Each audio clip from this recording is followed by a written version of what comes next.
Hello to the world and to the kingdom citizens.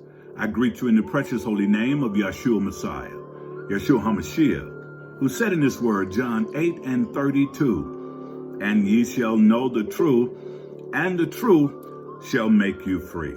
Hi, I'm Dr. John Curry, Ambassador, Pan-African, and welcome to the Embassy of the Kingdom of Heaven on Earth. If you want to follow this podcast, please subscribe to JC Global, Embassy TV 1. Ring the bell and hit the thumbs up button. Also share it with a local friend and make comments if you feel that this is blessing you in any way. We're going to go in today on something that I've been researching and doing a lot of tracking on. And not just from Africa, but throughout the United States and some places throughout the world. What I've noticed is that the subject matter that we're going to deal with today is the African disease, or shall I say the Black African disease, mutates into Black genocide. The Black African disease mutates into Black genocide.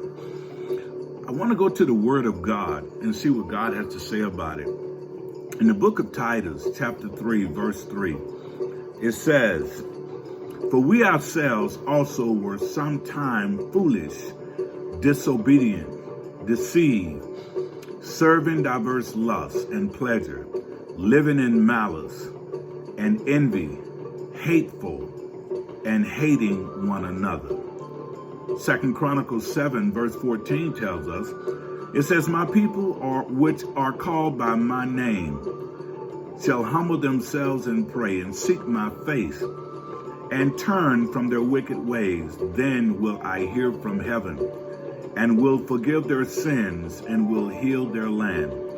I want to read that one more time. 2 Chronicles 7 and 14.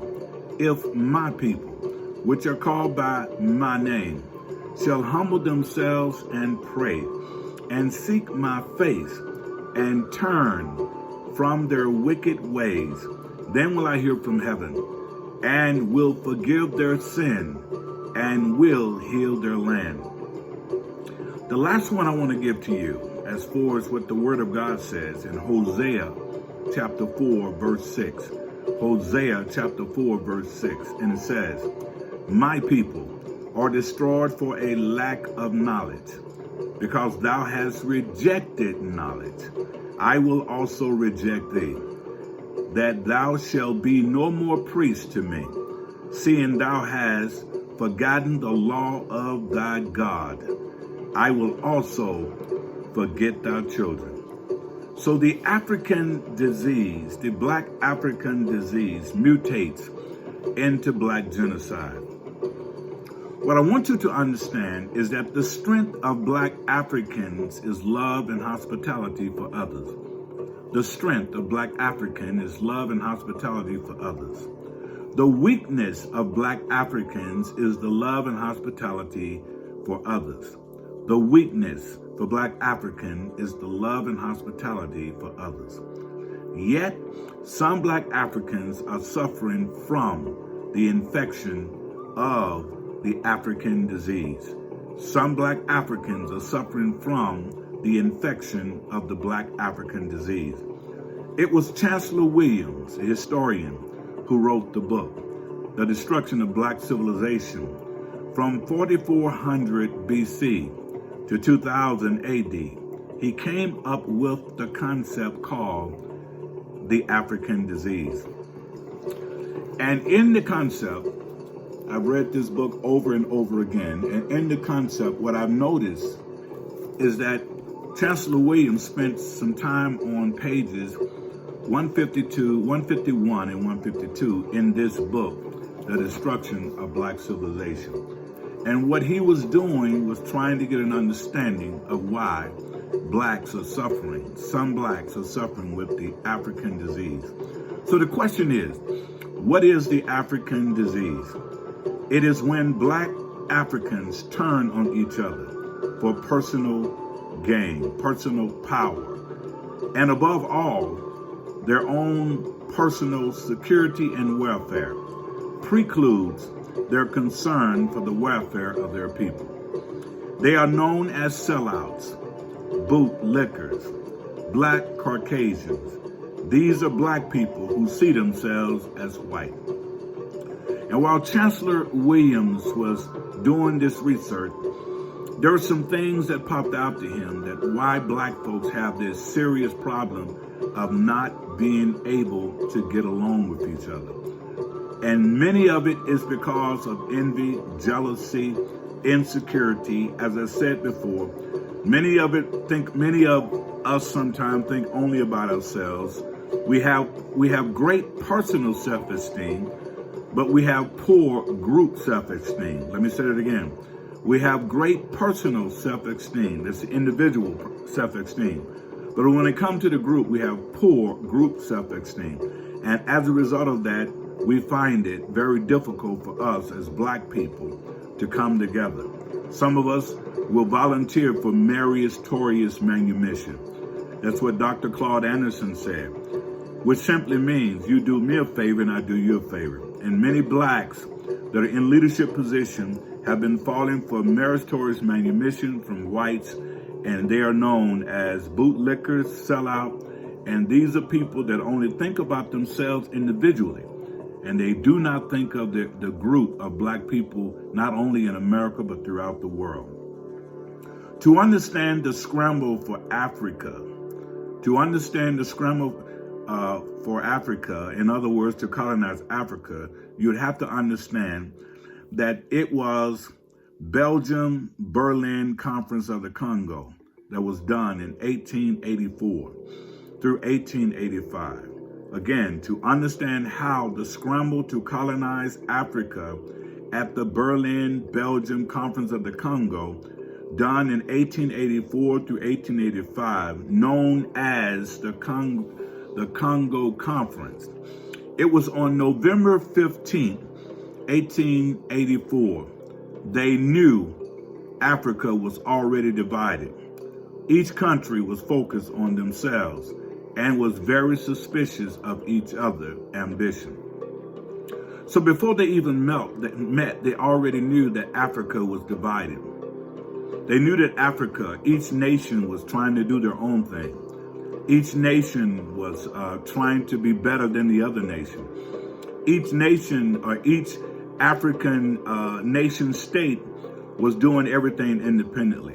So when they met at the Berlin, Belgium Conference of the Congo, they strategized a plan where they can go in and divide the Africans even more. Because the Africans was focused on being suspicious of other nations, black nations. They also was basically focused on being more ambitious, and they was trying to outdo each other rather than come together. Therefore, the 14 European nations came to the continent. And when they came, they basically settled on the seashores, the seashores where the beaches was, and they were just kind of doing their thing. And they kept waiting for the time that they can go inward, and they started to migrate inwardly. And when they was doing that, some of the African nations welcomed them. Remember, our greatest strength is love and hospitality for others. And our greatest weakness is love and hospitality for others. And sometimes we think because people join us that they are for us. Many times they would join you just to disjoint you. So therefore, when those 14 nations came to the continent, they divided the people even more and took the continent by force with colonialism. It was the African disease that helped the European nation to colonize all but one African country, and that country was Ethiopia. It was Leopold II, a so-called king of Belgium, who ruled was basically a wicked rulership. He ruled in what is known now as the Democratic Republic of the Congo. He was a bloody, murderous so-called king. You see, Leopold allowed rape, molestation, cutting off of hands and cutting off of arms and other body parts. He did that because when the Congolese came in and they were supposed to have a quota of what they was bringing to them, be it gold or be it whatever they was bringing, if they didn't have enough, they would cut their hands off, they would cut arms off and many other body parts. So he committed to genocide. And in his commitment to kill as many of those that were in the Democratic Republic of the Congo, basically known as the Congolese, he ended up murdering more than 10 to 20 million African Congolese, and the world barely know his name. Why? Simply because the European nations and the United States and many other white nations do not report on how wicked their predecessors have been. We know about Mussolini, and we also know about Adolf Hitler, 6 million. Mussolini number was a little bit, but they don't tell you what happened with Leopold. 10 to 20 million murder that he killed in the Democratic Republic of the Congo, simply because of the African disease. Black folks was watching while he was murdering from other nation states. Many nations fought back, but the savagery and brutality of European nations who had guns, it was the Ethiopians who beat back the colonizers, and was not colonized by the European nations. Why this is important. Everybody wasn't just sitting there being slaughtered. There was many nations fighting back. But everywhere they would fight, they ran into guns. So the European had guns. Everywhere the European nations went all over the world, they brought with them the savagery of murder, the brutality and stealing of culture with guns. History says that many nations fought back individually, but did not fight back collectively as one people. I believe Africa united would have defeated any nation that came up against it at that time if they would have just united. But what does that mean? That means that when it comes to warfare, the nations of Africa, and as black folks, we have to come together, love each other, and set up strategies of how we can better ourselves and our people. So when we don't do that, then we allow other groups and other people to come into our neighborhoods, set up stores, and set up all of these things, and then we complain about the prices, simply because some of us have the African disease, the black African disease, where we just find it difficult to support one another. It was in August 1st, 2023. Niger's neighbor says that any intervention to restore the deposed president, Mohamed Bazoum, will be considered a declaration of war against them. Burkina Faso, Nigeria, and Mali and other African nations warned against foreign nations' intervention in Burkina Faso's troops, and they entered into the territory. Burkina Faso troops came into Niger's territory as backup, just in case the West was going to make an attack. It was the Europeans that evacuated from Niger and other neighboring countries of the West. Africa will not be in that alone.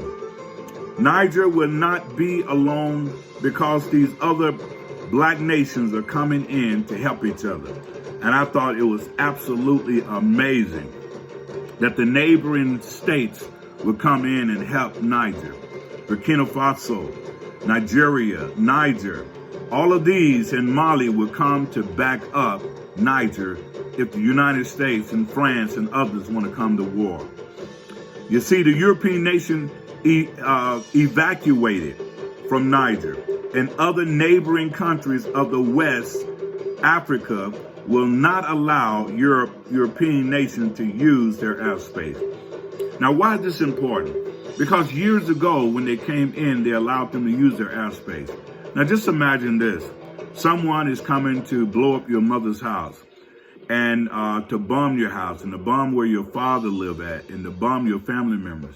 And you allow them to use your house so they can do the attack. You allow them to sleep in your house and to use your airspace, to use your parking space, to use your garage and all of that. so they can bomb and blow up your mama's house. That's how crazy it was. Well, today, the African disease look like it's slowly but going away. These other African nations are beginning to fight back. And while fighting back, they're telling the United States and the West, the United States and all of those that are in Europe, you cannot use our airspace. You cannot blow up and kill our people that's in a nation state that's not far from us. And even if they are far from us, we're not going to allow it. So this is great to understand that the African disease is slowly leaving as Africa Unite is coming forth. The African disease is slowly leaving as Africa United is coming forth. However, wherever there are blacks, Africans in the world, you will find some portion of the African disease. Wherever there are blacks in the world, you will find some portion of the African disease. Out of 1.6 billion people, black Africans on the continent and around the world, there are only 3% of black people who have this disease. Out of 1.6 billion black Africans on the continent and around the world, there are only 3% of black people who have this disease. Now, what does this disease look like? It mutates into black genocide. Blacks killing each other for crazy reasons. Blacks mad because you stepped in the shoes. Blacks get mad because you said something or you didn't do something. So the first thing that many young black males and females go into is killing. They go into murder. That's black genocide. And that comes from the fact that we've been in slavery for more than 246 years. And we was fighting for integration 100 years. So you're talking 346 years. We've only been so-called liberated from the system of America in the sense that we think we're free. But those of us like myself and many other historians know that we're nowhere near freedom. And as a result of that, we're fighting each other, trying to get the master attention. Fighting each other, so the master can make us feel good. Many of us are still suffering from post-traumatic slave syndrome. Some of us are suffering from epigenetic transmission within the culture. And we're just doing things because we want to be accepted. And as a result of that, we're not being accepted. They're still coming to try to wipe us out. And I want to tell you this, that is very important for you to know. That God has a plan for us. And this is why we're going through what we're going through. I want you to know that you don't have to have the black African disease. You can do a great work in your community. You can do a great work with your people. You can love your people. And we must love our people because we are the most brilliant. We are the most creative. We are the most excellent. And we are the most resilient. But why do we continue to turn on each other? The only thing I believe that is holding us back as blacks is our unwillingness to practice one love for each other all over the world. Wherever you see a black man, say good morning, a black woman, or black children. You're a father if you don't have kids. If they're in the school and they're acting up, be a father to them. Wherever you see black, don't attack. When you see black, love back. That simply means that we got to do one love for each other. We have no problem loving everybody else. But now we need one love for each other. The reason why the Asians are in your stores and selling you weaves and selling you hair pieces that come from horses is because you have not went over to Asia collectively, having corporate economics to go over there and find out what the cost is to get these products. What do? You want to do it alone. You don't want to get together with 5, 6 different other black businesses and go over there together and buy up the place. And when you come back, you can be able to sell your product less than the Asians. The Asians come into our community, and the Chinese and the Pakistanians and many Hispanics, many of them come into our communities is because we do not have one love. We complain about them being there, but we won't come together under one love. That is called the black African disease. The question is, Are you infected with the black African disease? And if you are, God has provided for you. He's provided for you an antidote. And that antidote is one love for black folks. You love everybody else, but we need now one love for black folks. Well, Pastor, how do you prove that? Matthew 22 tells us, when they was talking to Jesus Christ, a Pharisee asked him the question and said, what is the greatest commandment in the law? And Jesus said unto him, that thou shalt love the Lord thy God with all thy heart and with all thy soul and with all thy strength. This is the first and great commandment. And he went on to say, he said, the second is like unto this, that thou shalt love thy neighbor as thyself. You see, black folks, we have been trained to love our neighbor as we hate ourselves. We've been trained to love our neighbor as we hate ourselves. No longer can we do that. I would say to you, all we need to do is show one love. This is happening right now in Niger, Burkina Faso, Nigeria, Mali, and others are coming also. One love for one black continent, Africa. When we practice one love for each other, the African disease will soon leave. I trust that you can believe it. I trust that you can receive it. One love. Black Nation building time. God bless you.